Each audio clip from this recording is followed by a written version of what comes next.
Okay, let's talk about setting goals. When I first met Earl Schoaf, not long after we had met each other, he asked me, Mr. Rohn, maybe here's one of the best ways I can help you. He said, let me see your current list of goals and let's go over them and talk about them. He said, I've got the experience. And he said, let's do it. And I said to him, I don't have a list. He said, wow, you don't have a list of your goals? I said, no. He said, well, if you don't have a list of your goals, he said, I can guess your bank balance within a few $100s, which he did. And I thought, isn't that something? Then I said to him, you mean if I had a list of goals, it would change my bank balance? He said, drastically. So that got my attention. And all those years ago, I learned how to set goals. But now let's make these notes now on setting goals.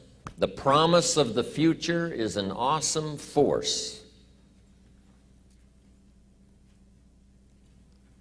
We look back for experience, but we have to look forward now for inspiration. And what gives us inspiration to get up in the morning and do our job, learn skills, develop all that we can possibly be, is the promise of the future. And it can be so powerful that it can overwhelm any adversary you might have, any difficulties you might have. Here's a key phrase: reasons make the difference in how your life works out. Reasons make the difference in your appetite and zest for taking on the challenge, doing the job, becoming successful. Mr. Schoaf said, if you have enough reasons, you can do the most incredible things. You can get through the most difficult day. You can overcome the most unbelievable challenges if you have enough reasons. And so he said to me, if you haven't got a list of your goals, Mr. Rohn, it's probably because you don't have enough reasons. He said, I'm sure since I've met you, you have enough intelligence. And he said, you have enough good health. And he said, you have, all of those things working for you. But here's what you must work on now, is to have enough reasons. Looking into the future, developing reasons. Okay. So now make these notes. We're primarily affected by 5 things. Number 1 is the environment, the political environment, the social environment, the physical environment. Whatever surrounds us affects us. The city, the country, the countryside, the village, the office, the people. We're constantly affected and shaped by our reaction and decision-making. A lot of it depends on the environment. Next, we're affected by events. Some events affect us all. Some affect the world regionally, nationally, or by the state, or by the community. But some events affect us all. Now here's the next one. We're affected by what we know. What you know, what you don't know. The accumulation of knowledge or the lack of knowledge affects your dreams, affects your future, affects your income, affects your bank account, affects your associations, affects everything. It's great to hear Charlie talk about reading books. So important. All the speakers here have mentioned, right? You've got to really be a student, study, so you can learn how to make wise decisions that'll give you the best chance to build for the future. Okay, here's what's next. We're affected by results. Whatever your current economic results, whatever projects you've launched, the results up until now, that affects you. The results you've had in the past, up until now, that's affected you. Now here's number 5. We're affected by our dreams. Our dreams meaning our view of the future for ourselves.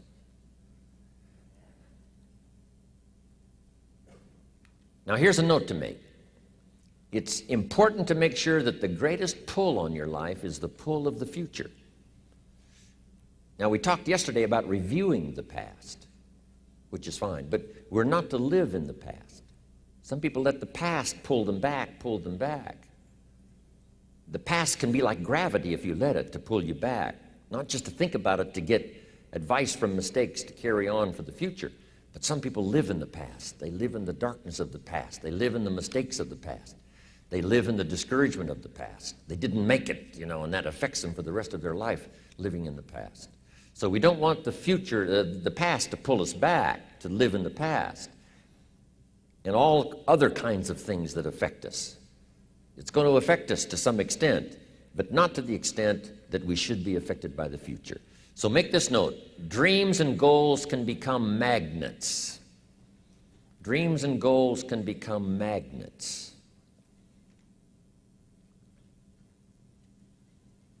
And the stronger the goal, the higher the purpose, the more powerful the objective, the stronger this magnet is that pulls you that direction. Now, not only does your goals and your objectives pull you that direction, here's what they also do. They pull you through. They pull you through all kinds of down days. They pull you through a difficult time.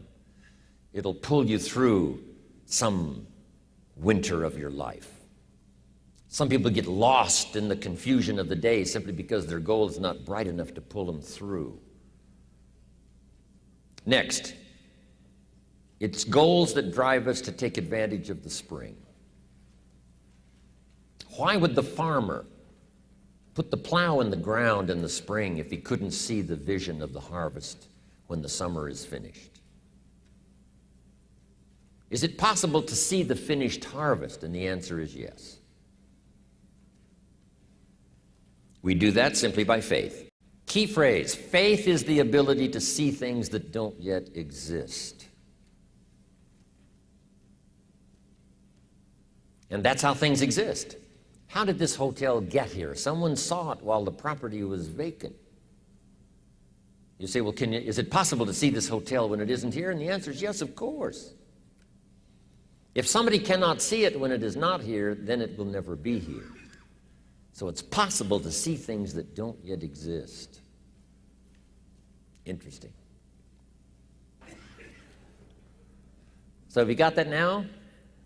It's possible to finish something before you start. In fact, it would be a bit foolish to start until you had it finished. So human beings have this remarkable ability to finish something and then start it. So here's what we want to do in our goal-setting session, is to start looking into the future of what you would like to accomplish and where you would like to go, the person you would like to be, and see if you can't get a better picture of the finished objective. See yourself there. See yourself in possession of. I was in business with Bob Cummings, the old movie star, for a while. He said, decide what you want and then act as if you already had it. And being an actor, he could give us a few tips on acting. Decide what you want and act as if it was already yours. Now, the reason we can act thinking that it's already ours is because not only can we vision the end results, we can also vision the beginning of making it real. So we don't start till it's finished, but it is possible for human beings to finish something before they start. Now, here's the next note to make. 5 years from now, you will arrive. The question is, where? This is for mature people now. If you keep up your present disciplines and keep up the present pace that you're on, where will you be in 5 years? Boy, it's easy to say, hey, I haven't really thought about that. So now make this note. In 5 years, here's the probability. You will either arrive at a well-designed destination or an undesigned destination. Well-designed or undesigned. And I promise you, 5 years from now, you really don't want to arrive at an undesigned destination. Because you may very well wind up wearing what you don't want to wear, driving what you don't want to drive, living where you don't want to live, maybe doing what you don't want to do. Simply because you didn't design a better destination. So, 5 years from now, I wish for you to arrive at a well-designed place. A place of productivity, a place that'll make you feel good about yourself, a place that'll give you honor and respect, a place that'll give you influence to touch other people 5 years from now that you couldn't do today? Where will you be in 5 years? Key phrase, we go the direction we face. We go the direction we face. If you start designing something at the end of this direction, sure enough, you will start going the direction you face. And we face the direction we design.